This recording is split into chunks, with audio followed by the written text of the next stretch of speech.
أعوذ بالله من الشيطان الرجيم بسم الله الرحمن الرحيم الحمد لله رب العالمين барлык безнең мактауларыбыз Раббыбыз Аллаһка булсын.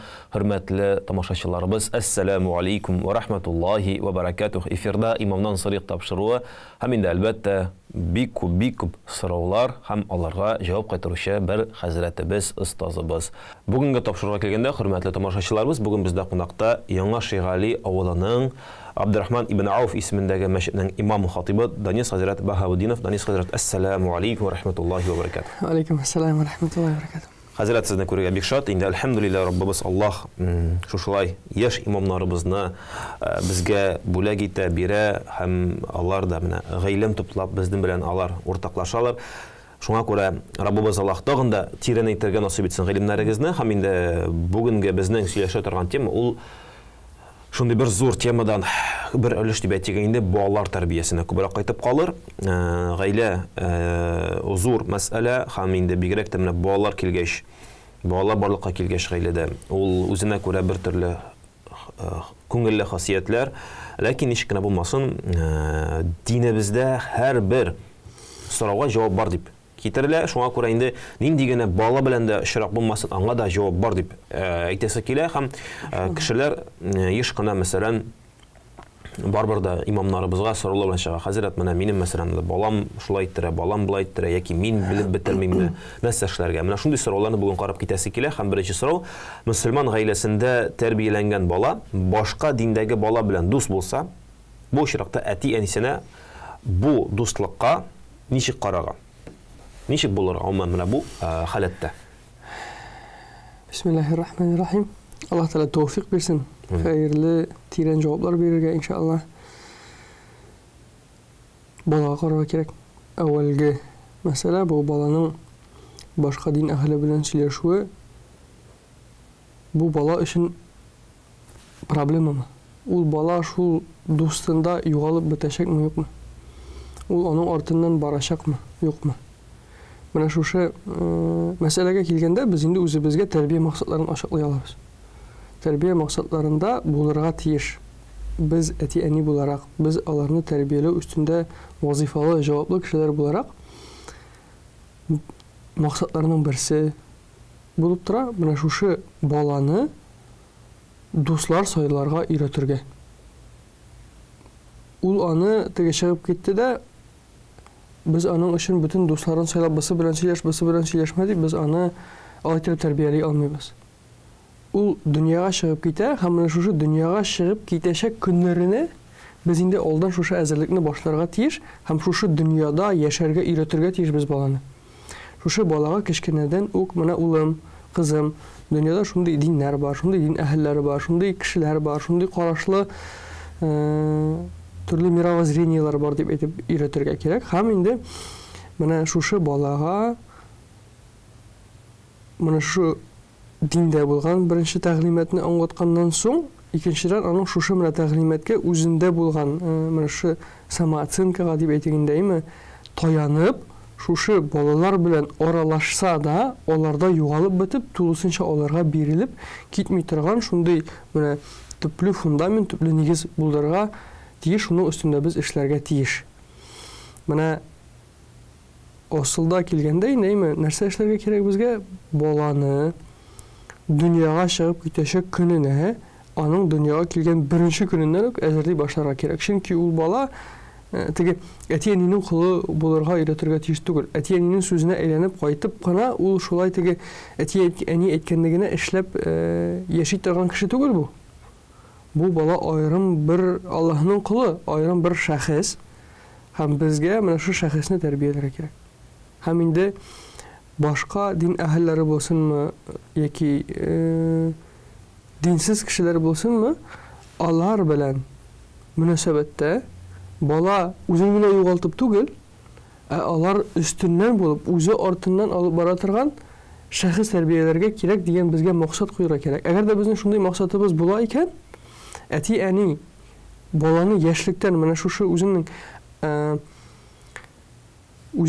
таяна алуы һәм инде кешеләрне үз артыннан ияртә алуы, лидерские качества дип әйтгән русча аңлашлы өчен үстерә икән, бу баланың бүтән кешеләр белән сөйләшү, бүтән дин әһелләре белән аралашу әти-әни өчен проблема булмый.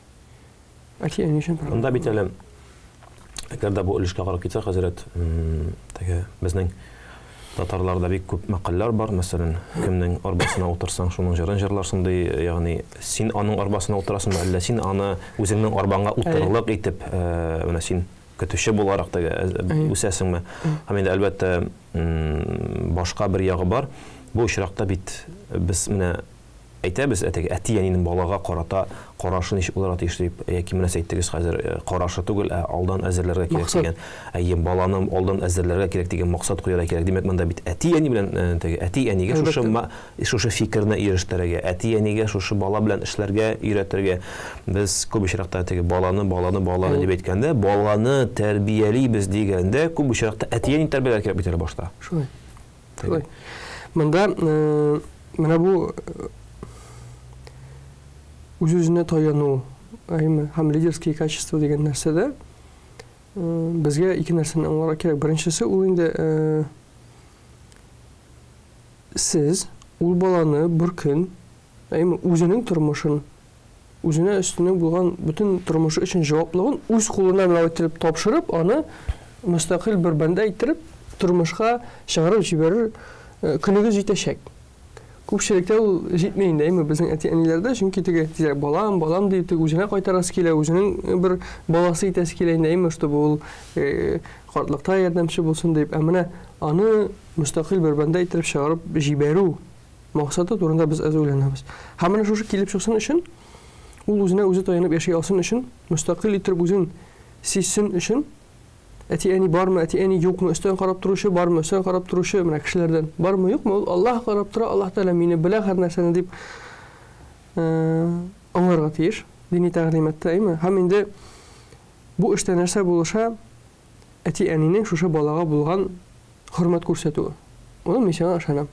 Мин сиңа үзеңнең тормышыңны югалмыйча, адашмыйча, саташмыйча алып бара алачагыңа ышанам. Мин синдә шушы мустақиллекне күрәм. Рәхмәт сиңа. Шушы эшне булдырдың, бушы эшне булдырдың дигән нәрсәне күрергә кирәк беренче чиратта. Икенчесендә моны балага кайтарырга кирәк, әйтергә кирәк. Чөнки әти-әнинең сүзеннән, якыннарының сүзеннән менә шушы баланың самооценкасы, үзәкләшә. Әгәр дә без аңа "Улым, син әйбәт кеше, син булдырасың, син тырыш, син молодец" дип инде, бушка гына әйтелгән сүзләр түгел, эшләгән эше өчен әйтелгән, чыннан да аның булдырган эшләре өчен шушы булган менә әйткән сүзләребез ул аңа менә фундамент кебек ятачак. Һәм ул шушыңа таянып, шушы теге ныгыз самооценка, нык самооценкага басып, ул үзенең тормышын уже лидер буларак алып барачак иншалла. Менә калса менә шушы башка дин әһелләре белән, башка дин әһелләре балалары белән аралашмау мәсьәләсе шушы төп максатка килеп әйләнеп кайта. Һәм инде без әти-әниләр чыннан да менә шушының турында уйларга тиеш. Безнең балаларыбыз шундый слабы инде, аны инде алып китерләр инде дип уйларга түгел. Иң алдан ук уйларга юк. Безнең баланы буларга тиеш дип тәрбияләргә кирәк. Хәзрәт, менә икенче сораудан чыгып әйтәм. Бар бит шундый сүзләр, менә теге шундый көчсез заманалар, көчле кешеләрне тудыра, бу көчле кешеләр инде җиңел замана тудыргач, бу җиңел заман тагын көчсез ниләр тудыра дип инде. Менә Аллаһу алим, безнең бәлки әти-әниләр авыр заманада яшәп, алар үзләре көчле булып, чөнки ул авыр заманаларны көчле кешеләр тудырдылар, һәм менә без барлыкка килеп, без теге ничектер безгә ләкмәде, әти-әнигә ләкмә, әти-әни безгә бирәтләде, ләкин биреп бетерә алмады. Менә без тагын да күбрәк бирәсе килә дип, бозып бетерү ягын да теге менә һаманда булсын, яла әтигә булсын, безгә булмады, әбигә булмады, теге безнең әти-әнигә булмады, булсын әле. Ягъни менә как раз алдагы сорау белән туры килә. Шушы менә без әйткән әйбер, ягъни әти-әнинең бирү тәрбиясе теге ни өчен бала андый түгел, ни өчен менә без аны әзерли алмыйбыз киләчәккә, ни өчен теге дусларын сайларга өйрәтмиш, чөнки өйрәтәсе килмиш, чөнки менә бирәсе генә килә, монсы да булсын, тегесе дә булсын. Менә сорау да шундый, безне әти-әниләр катырак үстергәннәр иде. Мисал өчен вакыт тәрбиясеннән кайыш күреп ала идек.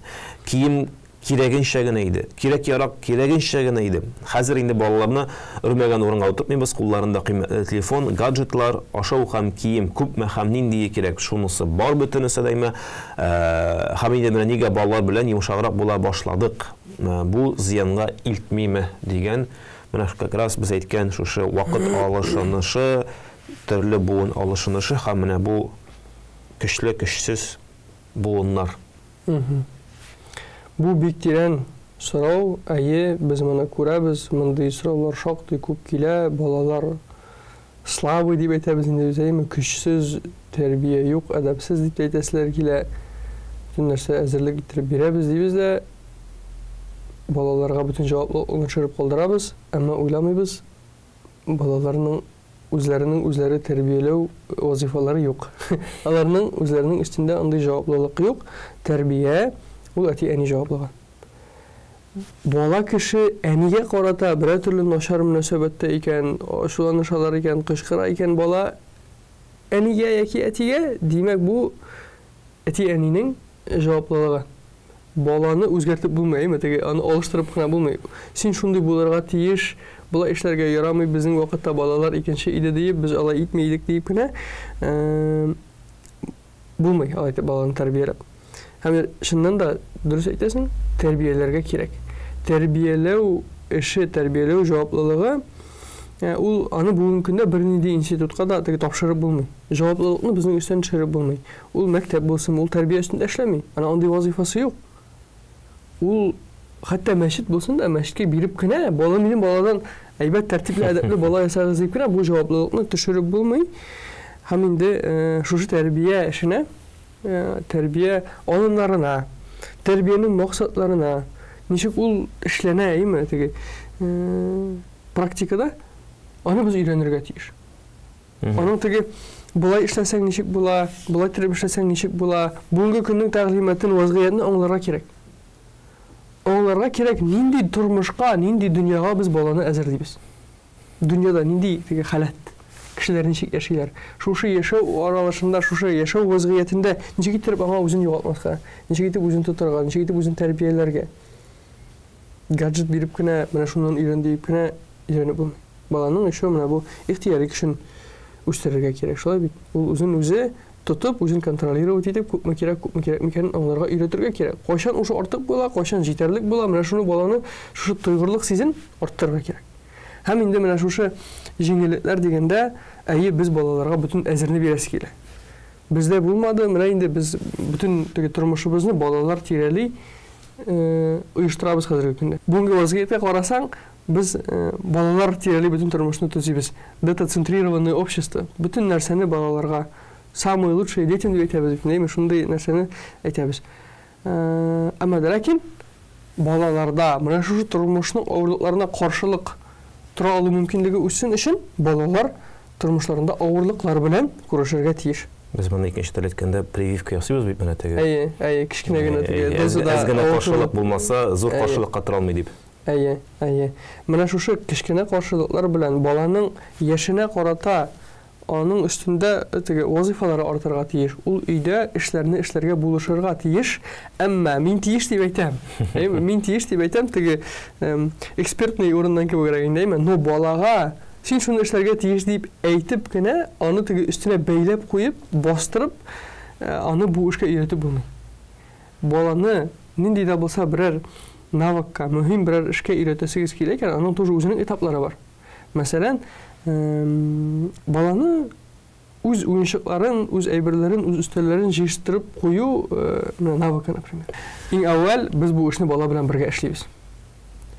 Бала белән бергә эшләп, бала, менә син эшлисең үзеңнең эшен, уенчыкларны җыясың, улын тегене алып килеп сал, моны син алып килеп сал. Менә шулай итеп шушы балада эшкә җайлап кертәсең. Бу беренче этап. Шулай итеп эшләп башлаганнан соң, син балага җаваплылыкны арттырасың. Мин менә корзинканы тотып торам, син улым давай монда бүтән уенчыкларны салып бар. Менә шушы процесста, ул яхшы шундый позитив кичерешләр тоерга тиеш. Өстән урышып торып баланы шушы процесска ярату, аны эшләргә теләү, ихтиярны көче үстереп булмый. Менә ул син тотып торасың, ул җыя башлый. Икенче этап, өченче этап уже була булса, син әйтәсең, әйдә җыештырабыз. Дисең дә үзең бер-ике уенчыкларга килеп саласың, ул уже ияләшкәннән уже китә калган уенчыкларны җыярга и алып куя. Син аның белән бергә өйрәтәсең, ничек иттереп, менә әйдә, менә бу урын булсын безнең машиналарга, менә бу урын булсын безнең йомшак уенчыкларга, менә бу урын булсын безнең теге хайваннарга, мәсәлән, әйме? Менә структура ясарга өйрәтәсең балага. Шушылай итеп өйрәткәннән соң уже әйтергә була, улым, хәзер җитте шушы уенчыкларны җыештыру вакыты, бу синең өстеңдә. И менә шулай итеп без җайлап, әкренләп, менә шушы җаваплылыкны бирә башлыйбыз. Һәм гаиләдә, гаилә эшләре буенча, йорт эшләре буенча менә шу җаваплылык киңлеген бала өчен арттырабыз. Бер 5 яшенә җитте, 6-7 яшенә җитте, шул баланың үз бүлмәсе. Аны син бу балага уже синеке, син монда җаваплы. Без кергәндә хәтта монда сиңа шакып та кера алабыз. Син монда бу территория өчен җаваплы кеше дип, аның менә шушы мустакыйлык хисен арттырабыз, үстерәбез һәм шушы эшләгәне өчен аның теге аны мактыйбыз дип әйтсәң бик дөрес булмастыр инде, әйме? Менә хуплыйбыз. Шушы эшкә хуплыйбыз һәм шушы эшләгәне өчен, аның булдырганы өчен үзебезнең шатлыкны аңа белдерәбез. Алхамдулиллах, син шушы эштә булдыра башладың, шушы эштә булырсың, минем булырчым булдым дип, үзләштерәбез аларда менә шушы самооценканы. Менә шушы балаларның гаджетларда китүләре, аларның ниндидер холыксыз булуы, яңадан әйтәсем килә, бу баланың проблемасы түгел. Бу әти-әнинең эшләмәве, аның тәрбия өстендә тирән аңламавы, теге өстен генә каравы. Балалар начар холыклы булмый дип әйтәсем килә минем. Монда әйткәндә тоже искәртмәләр бар, чөнки Коръәндә без беләбез, Муса алейһиссалам белән Хизр алейһиссаламның кыйссасында Хизр алейһиссалам шундый хикмәтле бер эш буларак, Муса алейһиссаламга дәрес буларак нәрсә эшләде? Бер кичкенә баланы үтерде. Һәм Муса алейһиссалам моның хикмәте нәрсәдә инде? Ни өчен син бер гөнаһсыз баланы үтердең дигәндә нәрсә диде? Ул үскәннән соң залим булачак, ул холыксыз булачак, әти-әнисенә күп зулымлык эшләячәк, шуның өчен миңа Аллаһтан әмер килде миңа үтерергә. Һәм Аллаһ Тәала аларга шушы әти-әнигә холыклы икенче бүтән бер бала бирәчәк дигән. Чөнки димәк, монда уже аңларга кирәк. Аллаһ Тәала кайбер балаларның, кайбер кешеләрнең тормышларын, холыкларын безгә сынау иттереп, шулай иттереп безгә бирергә мөмкин. Безнең сынавыбыз шундый булырга мөмкин. Әмма инде основа, әйме, иң әүвәл без нәрсә итеп карыйбыз балаларга? Балаларның чыннан да үз тормышлары бар. Үз юллары, үз холыклары, biz хәтта аларга дин ислам мөхитендә үстереп тә, әйме? Бүтән сөйләшүебез иман, ислам, Аллаһ Тәала турында булса да, Аллаһ Тәала шушы балага әгәр дә ислам нурын бирмәй икән, иман бирмәй икән, 24 сәгать буе янында тор, ул аңа кермәячәк. Шулай бит? Бу инде теге 100% конверсия була алмый, без Аллаһ Тәала кулында, без аны Аллаһка тапшырырга тиешбез. Һәм аны менә шушында хикмәт белән тоже әлбәттә карый белергә тиеш. Бу баланың тормышы нидән гыйбарәт? Шулай ук, монда әйтеп өстәп әйтеп китәсе килә. Без кулны селтәргә тиеш түгел. Без менә шу тырышлыкны, үзебезнең тәрбия вазифасын ахыргы минутына, секундына хәтле эшләргә тиеш. Тырышырга тиеш, үзебез теге кул төшермичә, кулны селтәмичә бу балада өмет юк инде дип, кулны селтәү һич ярамый. Бу вазифа безнең өстән төшми. Ул бала менә мустакил булып, аның өстенә аерым уже тәклиф йөкләнгәннән соң без әти-әнинең вазифаларын үтәп бетергәнчә хәтлек бу вазифа безнең өстә бар. Мукаллаф дигәннән менә искә төшә шушы сез әйткән әйберләрдән гомумән безнең принциплар, хөрмәтле тамашачыларыбыз, ягъни нинди принцип дигәндә, ул да булса, бездән гамәл, нәтиҗә Аллаһтан. Менә бу әйберне ачыктан табыз. Теге эшлибез дә нәтиҗә күрмәгәч, теге булмады бу, эшли алмадым дип уйлыйбыз. Менә сез әйткәнчә, баланы безгә өстә менә кайчанга кадәр аны тәрбияләргә кирәк, кайчанга кадәр аны белән бергә булырга кирәк. Инде калган Аллаһтан. Мәсәлән, сез дә без дә белгән бер вакыйганы гына сөйләп китәсе килә, аңлашылсын өчен бер вакыт бер Җибраил фәрештә бер кеше турында әйтә һәм бер бик зур гыйбадат кылучы турында бишеткәч әйтә, зиярат кылып кайтыйм әле бу кешене дип, карап кайтыйм әле дип. Һәм Аллаһ Тәгалә әйтә, бар башта кара әле ди, ләүхул мафуза аның тәкъдирен, ул бит җәһәннәм әһле ди.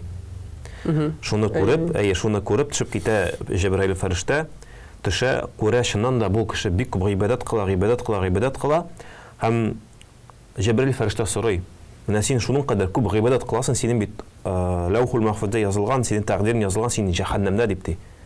Һәм менә бу кеше безнең өчен зур үрнәк, ул ничек җавап кайтара? Ярар ди. Мин кыл ди. Мин кыл.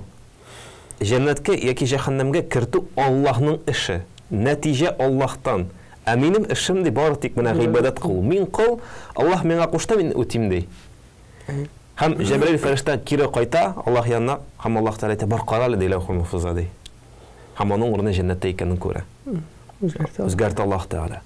Яки күреп торабыз менә бу мәсьәләне, безнең эштә эшләү менә шушы булмый дип кул кагу яки менә кирәк түгел дип, яки мәсәлән анда кем белә аны ничек ул үсәчәк, теге тәрбияле булып үсәме ул, тәрбиясез булып үсәме ул, теге тырышмасаң, мен тәрбиясез үсәчәк инде мусында теге шанс юктадыр бәлки киресенчә синең тырышлык аркасында Аллаһ Тәгалә аңа тәүфик бирер, хидаят бирер. Ләкин менә сез дөрес бер шундый көчле фикер әйттегез, тәрбия әти-әни җаваплылыгы. Ягъни монда менә ул безнең өстә, безнең балаларыбызның тәрбиялелеге, безнең балаларның безгә карата киләчәктәге мөгамәләсе, ул безнең җаваплылык, чөнки бүгенге көндә менә безнең ул 2-3 яшьлек балаларыбыз яки 1 яшьлек балаларыбыз уже 3 яшьтә кире әйтә башлый, теге тыңламый нитми, яки 4 яшьтә, ләкин кем биргән аңа шундый тәрбияне? Без бит. Юк, кире әйтү дигәндә инде аңларга кирәк, бала кире бала начар бала түгел. Аның ул кирелеге мустақилликкә иртә. Ул менә фитри шулай куелган, кеше үзен теге аерым әти-әнидән башка да үз фикере, мустақил бәндә булып формалашырга тиеш икән теге. Шуңа этәрүче кешеләр бар, психикада. Һәм инде әти-әнигә моны бәлки кабул итеп дөрес. Өченче аксиома дип әйтик, безнең бала тәрбияләргә караганда, инде һәр бала әти-әнигә җаваплылык гына түгел. Вазифа өчен генә түгел, ул бала әти-әнигә укытучы да булып тора. Ни өчен бала миңа шушылай итеп җавап бирә, ничек итеп ул мине нәрсәгә өйрәтә, тыйнаклыкка өйрәтәме? Менә һәр җирдә, һәр менә ситуациядә, һәр мәсьәләдә без инде беренче чиратта уйларга тиешме? Моны бит инде барыбер минем тормышны бу бала төземи. Минем янымда булган, миңа карата булган мөнәсәбәт, ул бит инде әвәлән кешеләрдән генә тормый. Иң беренче чиратта бу вакыйгаларны, бу авырлыкларны, бу баланың киресезлеген минем өчен Аллаһ Тәгалә барлыкка китерә. Бар бит хадис беләбез, һәрберебез дөньяда бүтән адәмнәр дә, бүтән шайтаннар, җиннәр дә сиңа бер начарлык эшлибез дип җыелсалар, берсе 1 грамм бер нәрсә эшли алмаячак, илля мәгәр моңа Аллаһ Тәгаләнең тәкъдире булмаса, теләге булмаса. Һәм инде бүтән кешеләр, җиннәр бергә җыелып сиңа бер яхшылык хисләре килсә, берсе 1 грамм бер нинди начар сүз дә, бер кичкенә авырлык, кыенлык да сиңа китерә алмаслар, яхшылык китерә алмаслар, әйме? Аллаһ Тәгаләнең теләге булмаса. Бу бала бит инде тәкъдирдән Аллаһ Тәгаләнең үстеннән чыгып сиңа начарлык эшли алмый. Андый мөмкинчелеге юк. Һәр вакытта, һәр мизгелдә без Аллаһ Тәгалә белән элемтәдә булырга тиеш, һәм шушы менә булган вакыйгаларда Аллаһ Тәгалә безгә нинди дәрес бирәсе кирәк? Шушы балам, шушы җан кисәгем, менә яратып нитеп үстергән өстенә дә нигә миңа шундый мөнәсәбәт күрсәтә, һәм нинди гөнаһларым бар? Нинди нәрсәне дөрес эшләмәдем? Ни өчен миңа Аллаһ Тәгалә бу бәндәне, бу баланы шушылай иттереп кире куя миңа? Чөнки әгәр дә Аллаһ Тәгалә берәр бәндәне ярата икән, аның белән риза була икән, Аллаһ Тәгалә чакыра дип Җәбраил алейһиссалам. Җәбраил алейһиссаламга әйтә: "Я Җәбраил, мин ди шушы бәндәмне яраттым. Шуны фәлән яраттым, син дә аны яратты." Һәм Җәбраил алейһиссалам бу бәндәне ярата башлый. Һәм ул бүтән күкләр, җирдә булган бүтән мәхлукларга әйтә икән: "Я мәхлуклар, Аллаһ Тәгалә шушы бәндәне яратты. Мин аны яраттым. Сез дә аны яратыгыз" дип әмер бирә, һәм шулай итеп кешеләрнең күңелләренә, махлукларга инде менә бүтән дөньяда булган җиһазларга, әйберләргә шундый приказ төшә. Бу кешене яратырга, бу кешене хөрмәт итәргә. Ничек иттереп алар Аллаһ Тәгаләнең булган әмре аша чыгып сиңа начарлык чыгасыннар. Әгәр дә кеше ерагая икән синең тормышында авырлыклар барлыгы килә башлый икән, сынаулар килә башлый икән, демәк син Аллаһ Тәгаләнән ерагайдың. Һәм шушы авырлык, шушы кыенлык Коръәндә әйтелгән бит. Һәрбер авырлык, һәрбер кыенлык үзегездән, үзегезнең кылган гөнаһларыгыз аркасында. Үзегезнең үтәп бетермәгән хатыннарыгызга, балаларыгызга карата үтәмәгән вазифаларыгыз аркасында. Һәм шушы кыенлык булганнан соң безнең бит инде фитра шундый. Бездә нәрсәдер килеп чыкмый башлый икән, балаларыбыз җыкламый, җылый башлый икән, кичкенәләрдә инде без особенно без киләбез мәчкә. Хәзрәт эшкәргә кирәк. Хәзрәт чөтә без дигәндә садака бирергә тырышабыз. Ничек тә булса шушы менә яхшылык эшләргә тырышабыз. Шыгы юлларын үзебезнең өстән төшереп. Өстән төшерү түгел, ул менә теге садака бирү бит инде ул яхшылык кылу. Кылган яхшылык, кылган начарлыкның сыза. Садака бирү без Аллаһтан тәүбәләребезне, истигъфарларыбызны кабул итүен сорыйбыз, һәм шушы безне Аллаһка яңадан кире якынайта. Һәм авырлык бездән китә. Аны һәр даим эшләргә генә кирәк. Теге авырлык җыелып беткәннән соң, уже күтәрелә алмый башлаганнан соң гына теге шу булмый инде бу последний выход хәзрәткә барырга кирәк дип түгел. Аллаһ белән элемтәне һәр даим тутырга. Аны өчен бит хәзрәт кирәк түгел. Аллаһка мөрәҗәгать итер өчен, Аллаһтан сорар өчен, Аллаһка истигъфар кылыр өчен, яхшылык эшләр өчен мәскә кирәк түгел. Килергә хәзрәткә кирәк түгел, ул бит теге жрец түгел, әйме Аллаһ белән синең арада элемтәне кырасың. Посредник. Син үзең генә кырасың. Хәзрәт әзрәк юлыңа күрсәтергә мөмкин. Шушы теге ни өчен синең шундый проблема? Нинди гөнаһ эшләдең дигән сорауга ул җавап табырга мөмкин булышырга. Булышалса. Ләкин хәзрәт мен шундый гөнаһ кылдым дип сөйләп утырырга кирәк түгел. Менә ул менә хәзрәткә килү әзерлеге ул теге рухи бер остазга килеп, менә минем шундый авырлыгым бар, нишләргә миңа дип теге готовый ответ или формальный бер күрешү булсын өчен генә түгел. На самом деле хәзрәткә әзерләнеп килергә кирәк. Скорее всего, ул синең берәр төрле начарлыгыңа күрсәтәчәк. Мәсәлән, обязательно төртеп күрсәтәчәк дигән сүз түгел. Ул шуңа сине әйләндереп кайтарачак. Нигә начарлык эшләдең? Намазыңны укыйсыңмы? Әйткән нәзерләреңне үтәдеңме? Менә шушы әйткән нәзерләреңне үтәмәсәң, әҗәтләрең җыелып барса Аллаһ Тәгалә каршында, Аллаһ Тәгалә сиңа шушы авырлык белән исенә төшенә, үзенә якынайта. Бу Аллаһның газабы түгел. Бу Аллаһның сиңа карата булган рәхмәте. Кирсенчә рәхмәте исенә төшә. Син бит Аллаһка якынайырга тиеш. Менә синең төп мәсьәлә шунда, һәм бу балалар иң якын кешеләребез, иң шулай авыр итеп төртә торган балаларыбыз, әйме йөрәккә керә торган. Ул безнең иң төп укытучыларыбыз бу юлда. Аллаһка якынай юлында. Баланың күңелен, аның йөрәген тәрбияләү, аның йөрәген дөрес итеп формалаштыру бу бик зур вазифа. Бу вазифага без әгәр дә өстен шулай җавапсыз итеп карасак, Аллаһ Тәгалә әлбәттә шул балаларыбызны безгә сынау итеп бирәчәк. Җәлил хәзрәтнең шундый сүзләре бар. Кичкенә вакытта балага Аллаһ Тәгалә турында өйрәтмәсәгез ди, зур үскәчтен бу балага Аллаһка зарланачаксыз. Күрә баланы йөрәген Аллаһ белән бәйләү, ул менә бәйләр өчен синең үзеңнең йөрәгең бәйләнергән булды. Баланы тәрбияләгәнче үзеңне син тәрбияләргә тиешең әвәләйме? Шуннан соң баланың күңелен шулай тоеп, аңлап, ул бит эш белән йөгереп йөргәндә, балага вакыт җитмәгәндә, син үзеңнең тормышыңны күреп теге көйләгәндә, үзеңнең теге хыялларын, ниләрен белән йөргәндә, ул балага теге ярар инде хәзер түгел дигән кебек, теге без эштән арып кайтабыз да, үзеңнең тәҗрибәдән әйтәмәйме, теге бала килеп каршы ала сине бүтән ачык йөрәге белән, сагынып сине каршы ала, син теге бүтән арганлыгыңны тотып теге уф дигән кебек, теге уфлап теге ардым, нитем сөйләшергә хәлем юк, балам, пожалуйста, пока нитмә дигән шырай белән килеп керәсең, конечно, аның сиңа карата булган мөнәсәбәте бүтән үлфәт югала. Туйдым дигән кебек сүз караш килеп чыга бу балага карата. Ул караш белән ул дистанция ерагайганнан соң сиңа кире якынай бетәсең, ул тоже аңа вакыт кирәк. Әгәр дә шундый халат икән, шулай эшләнде икән, шундый тормыш килеп чыкты икән, аны яңадан кире кайтарырга кирәк, шушы якынлыкны үстерергә кирәк, бала белән йөрәк бәйләнешен арттырырга кирәк.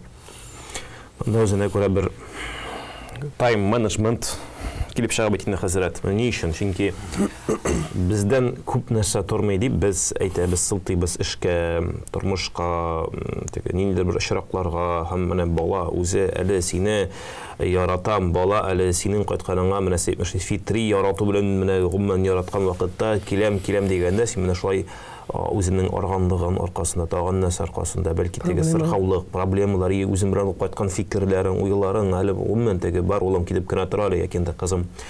Һәм теге берәр көнне шушы проблемалар кимер, ләкин бала да зур үсәр. Инде ара ерагайган булырсыз әйтмешли. Менә монда бит инде бик тирән мәсьәлә тормышыбызның, эшебезнең гомумән теге кыруы, теге монда эшләмәсәң бүтән эш юк, яки анда алып кайтмасаң теге аның турында уйламасаң мөмкин түгел. Һәм башкалар, тәвәккәллек, һәм башкалар. Бик күп. Теге тапшыруның икенче өлешенә калдырсак та буладыр теге менә бу мәсьәләне, ләкин ничек кенә булмасын, бер 10 минут тирәсе вакыт бар. Менә шушы мәсьәләне карап китәсе килә, нәкъ менә шушы мәсьәләне Аллаһка ничек итеп теге Аллаһтан сорыйбыз бит менә, эй Раббым, миңа эшемне дә бир, ризыгымны да бир. Шул вакытта менә әйткән өлфәт мәхәббәт кылырга тиеш, хәләл җифет белән теге ике хәләл җифет арасында, балалар белән әти-әни арасында. Менә бу бөтен әйбернең алтын урталыгы, чөнки Пәйгамбәребезнең үзенең тормыш юлында әйткәне, минем көнемнең бер өлеше, мәсәлән, сезгә сахабаларыбызга, бер өлеше гаиләмә, бер өлеше, яки төннең күпмедер өлеше анда Аллаһка гыйбадәткә, мәсәлән, әле өстәмә, әле теге фаразлардан кала, күпмедер өлеше мин йокыга бирәм дип. Менә шушы тайм менеджмент бит инде бу Пәйгамбәребездән килгән, аның сөннәте, без инде бүгенге көндә нинди генә сүзләр белән әйтмибез, ләкин ничек кенә әйтсәк тә шәп бетә алмыйбыз. Менә шушы алтын урталыкка ирешүнең менә беренче баскычы. Калганнарын башка тапшырда башларбыз. Ләкин моның турында сөйләшә башладык бит менә хәзер. Ничек без аны калдырып китик инде? Чөнки үзегез әйттегез, үземне мисалда кайтам, арам дип теге. Мен бит инде тотмыйм монда узак. Әйдәгез, менә булай итеп башлыйбыз, балалар темасына әйләнеп кайтканда, балалар белән булган проблемаларны чишү юлларына китерә торган шушы җаваптан бөтенесен килеп чыгарып бетә булмый бит инде. Безнең шушы кагыйдә бар.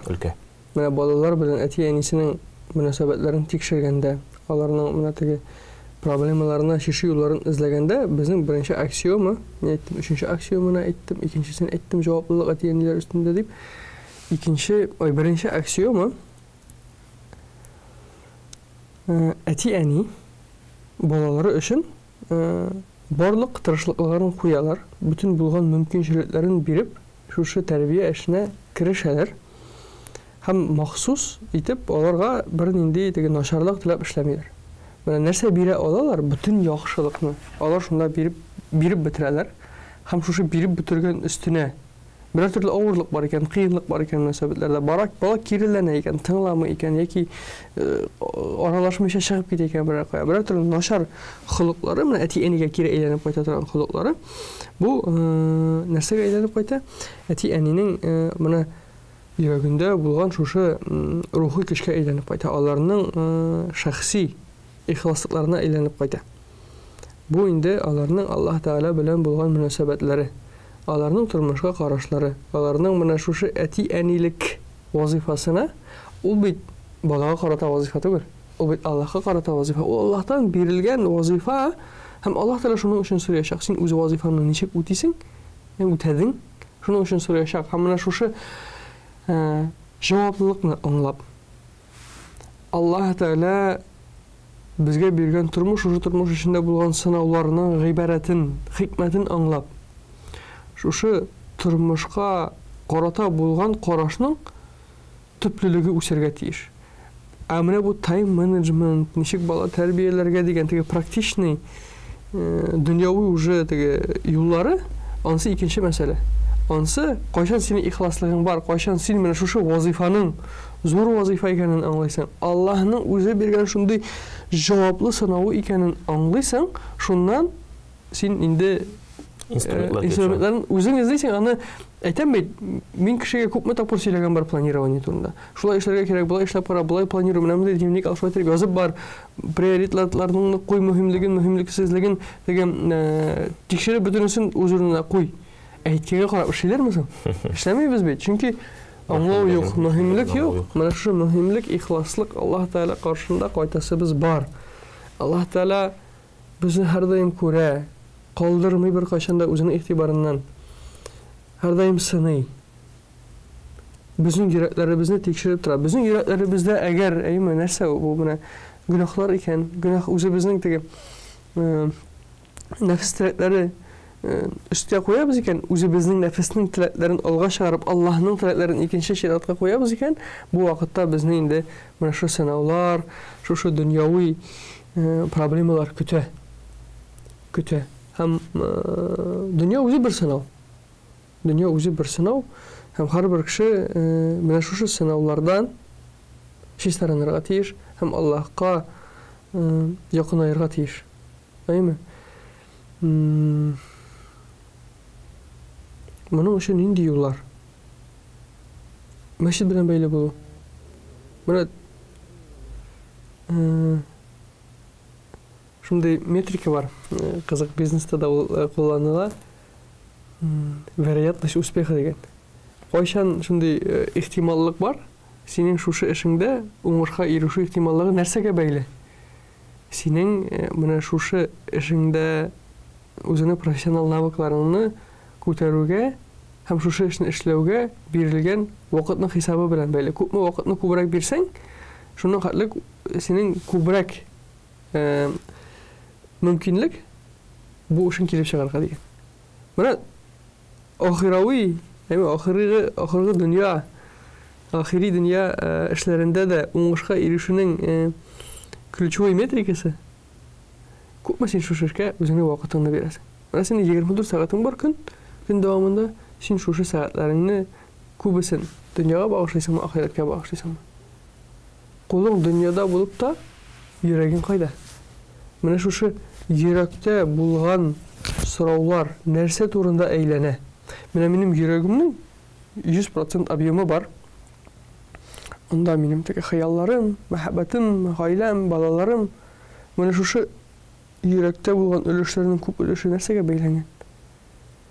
Һәм инде нәрсәгә генә бәйләнгән булса да, булмаса да, хәзерге көндә безнең максат нинди булырга тиеш?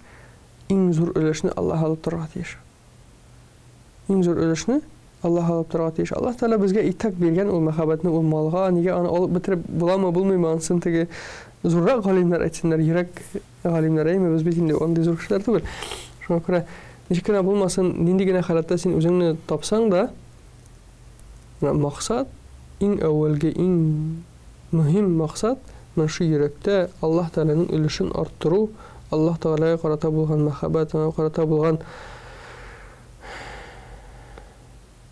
бәйлек, аңа карата булган менә шу бүтән хыялларыбыз, чаяние и надежды, әйме, үсәргә тиеш, артырга тиеш. Аллаһ Тәала белән сөйләшү артырга тиеш, аның белән әңгәмә артырга тиеш. Аллаһ Тәала мине күреп тора, белеп тора, мине ярата. Мине турында борчыла, Аллаһ Тәала беркайчан онытмый дип, Аллаһка карата мәхәббәт артырга тиеш, ышаныч артырга тиеш, надежда артырга тиеш. Аллаһ мине онытты инде дип, без беркайчан артырга тиеш түгел. Аллаһ безне онытмады, без үзебез Аллаһ Тәаланы онытып йөрибез, ахиратка бирелеп, күрмәсә генә иде инде безне дигән кебек әйме. Әмма Аллаһ Тәала калдырмый белә, Аллаһ Тәала безнең әйләнеп кайтачагыбыз бар. Менә шу ихласлык артса, йөрәктә порядок булса, ул порядок ул тәрбиягә дә төшә, ул эшкә дә төшә, ул отношенияларга да төшә, гаиләгә дә төшә, ул эштә акча һәм бүтән башка бүтән вакыт як җаваплылыкка ул иншалла теге нитә барып ирешә капилларлар аркылы, артериялар аркылы теге ничек йөрәк бәйләде бит инде органнар белән.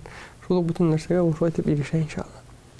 Шуннан да кешегә минемчә үзен өйрәнергә кирәк. Аллаһ Тәала кайбер кан тамырларын колын зур итеп кылды, кайберләрен кичерәк итеп кылды. Һәм кичерәк теге җиргә, мәсәлән, кулда алар кичерәк капилларлар зурак булса, ул инде анда теге тромболар бар килеш шартларлар иде дигәндәй, монда калынрак, каядыр тагын да бик зур. һәм шушы приоритет дигән әйберне менә Аллаһ Тәгалә безнең үзебезнең мисалда бик яхшы күрсәтте. Без аны менә өйрәнмибез, карамыйбыз һәм менә сез әйткән Аллаһ Тәгалә син әти булгач сиңа бурычлар йөкле, ягъни ул синең Аллаһ Тәгалә каршында бурычларың, вазифаларың, синең бар хакларың балага карата. Шул вакытта бар аңа карата бурычларың, баланың да бар сиңа карата бурычлары, һәм баланың да синнән бар хаклары. Менә шуны Аллаһтан икәнен аңлау, менә сез аңлатып киттегез, аңлау, менә шушыны фикерләү, Аллаһның кайда йөрәгеңнең әйткән бит Гали радиллаһу анһу, син үзеңнең сорыйсың мин Аллаһ Тәгалә каршында кайда икән дип әгәр дә беләсең килсә, үзеңнең йөрәгеңгә кара, Аллаһ Тәгалә син йөрәгендә кайсы нинди урынны алып тора. Ягъни менә шушы әйберләрне аңлау һәм менә бик шундый фикер әйтеп үттегез, тагын кабатлыйм, калган вак җаваплылыклар дидегез. Ягъни бар Аллаһ, аның белән мөнәсәбәт һәм аның белән булган мөнәсәбәт тәртиптә урынында булса, калган вак җаваплылыклар үз урынында була дип менә акылга бу кертә алсак иде, тәвәккәллеккә кертә алсак иде, чөнки безнең өчен менә шул ук эшебез булсын, тагын нәрсә булсын, алар зур җаваплылык кебек тоела. Ягъни без үзебез тырышып эшләшебез, үзебез тырышып дәрәҗәгә ирешәбез, үзебез менә бу нәфси чыннан да басып ала безне кәллә рана аля курбихим ма кану яксибун. Менә шушы вакытта бу аят килеп бер тапкыр башка биреп ала инде. Әлбәттә йөрәгең шуның белән каткан бит синең, Ленар йөрмә монда дип урынга утырта. Шуннан да хәзрәт ни бары 2 генә сорауга җавап кайтара алдык. Без бүгенге сораулардан алар бик күп калды. Шуңа күрә озакламый сезнең кабаттан шушы студиядә күрәсе киләм. Чөнки менә онытып бетергәнче бүген сөйләшкән темаларны онытып бетергәнче һәм киләчәктәге менә киләчәк сораулар алар бөтенесе. Чөнки алар турыдан-туры нәкъ менә шушы Аллаһ белән әтияни, Аллаһ белән балалар, ягъни менә шушы мөгамәлә турында безне искә төшерә һәм урынга утырта дип әйтик инде. Хөрмәтле тамашачылар, исегезгә төшерик, бүген бездә кунакта Яңа Шигали һәм менә инде Царева авылы өчен аларның имамнары булып торган Абдурахман ибн Ауф исемендәге мәчетнең имам хатибы булган кардәшебез, имам хатибыбыз Данис хәзрәт Баһаветдинов иде. Шунда Данис хәзрәт килгәнегез өчен, бүлешкәнегез өчен, шушы гыйлемнәр белән, фикерләр белән зур рәхмәт. Иншаллах, киләсе очрашуларга кадәр сау булашабыз. Ассаламу алейкум ва рахматуллаһи ва баракатуһ. Алейкум ассалам ва рахматуллаһи ва баракатуһ. Аллаһ Тәгалә кабул итсен. Амин булсын. Хөрмәтле тамашачыларыбыз, инде бүгенге тапшыру ахырына якынлашты. Сездән көтеп калабыз кабат сораулар. Иншаллах, аларны да тапшырыбыз, хәзрәтләребезгә ирештеребез. Бүгенге тапшыру белән инде сездән белән сау булашабыз. Ассаламу алейкум ва рахматуллаһи ва баракатуһ. Бездән аерылмагыз.